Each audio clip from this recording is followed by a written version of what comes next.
സത്കർമ്മ സംഘടനയുടെ 14ാമത് പുരസ്കാര സമർപ്പണം 24-ന് കടപ്പാക്കട സ്പോർട്സ് ക്ലബ്ബ് ഓഡിറ്റോറിയത്തിൽ നടക്കും. ഭാരവാഹികൾ വാർത്താസമ്മേളനത്തിലാണ് ഇക്കാര്യം അറിയിച്ചത്. NK പ്രേമചന്ദ്രൻ MP ആണ് പുരസ്കാര ജേതാവ്. എല്ലാ വർഷവും വ്യത്യസ്ത മേഖലകളിൽ മികവ് പുലർത്തുന്നവർക്ക് സത്കർമ്മ സംഘടന പുരസ്കാരം നൽകി വരുന്നുണ്ട്. വർഷങ്ങളായി പൊതുപ്രവർത്തന രംഗത്ത് മികവുറ്റ പ്രവർത്തനത്തുടമയും ഏറ്റവും നല്ല പാർലമെന്റേറിയൻ എന്ന നിലയിൽ സൻസദ് മഹാരത്ന പുരസ്കാരം നേടിയ NK പ്രേമേന്ദ്രൻ MPയാണ് ഈ വർഷത്തെ സത്കർമ്മ പുരസ്കാരത്തിന് അർഹനായിരിക്കുന്നത്. പരിസ്ഥിതി പ്രവർത്തനത്തിന് അർഹനായിരിക്കുന്നത് ആലപ്പുഴ ജില്ലയിലുള്ള റാഫി രാമനാഥനാണ്. നക്ഷത്രവനം, ഔഷധത്തോട്ടം, ശലഭോദ്യാനം തുടങ്ങി 1 ലക്ഷത്തിലധികം വൃക്ഷത്തൈകൾ നട്ട് സംരക്ഷിച്ചു വരുന്ന അദ്ദേഹം പ്രധാനമന്ത്രിയുടെ മാൻ കി ബാത്തിലും പരാമർശിക്കപ്പെട്ടിട്ടുണ്ട്.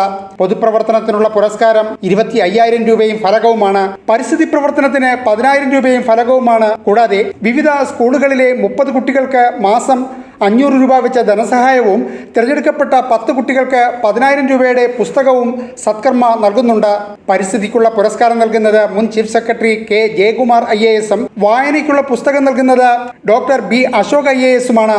സത്കർമ്മ president K. Sivankutty Nair, secretary B. Rajeev, VS. Vimalkumar, C. Vijayakumar, B. Prasannan Nair, T. Raghunathan Nair, doctor KK Thomas, S. Chandrababu എന്നിവർ വാർത്താസമ്മേളനത്തിൽ പങ്കെടുത്തു.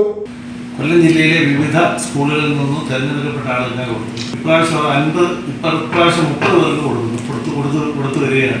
അതുപോലെ തന്നെ നമ്മുടെ വിവിധ സ്കൂളുകളിൽ ഈ ഫലവൃക്ഷം നട്ട് സത്കർമ്മയുടെ ഹരിതം എന്ന് പറയുന്ന ഒരു പരിപാടി വളരെ വിജയപ്രദമായിട്ട് നടക്കുന്നുണ്ട്. ഏറ്റവും അവസാനമായിട്ട് കൊല്ലം ആയുർവേദ ഹോസ്പിറ്റലിൽ ഔഷധച്ചെടി നടാൻ ഒരു ഡിസ്കഷൻ നമ്മുടെ ആയുർവേദ ഹോസ്പിറ്റൽ അതോറിറ്റീസുമായിട്ട് സംസാരിച്ചിട്ടുണ്ട്.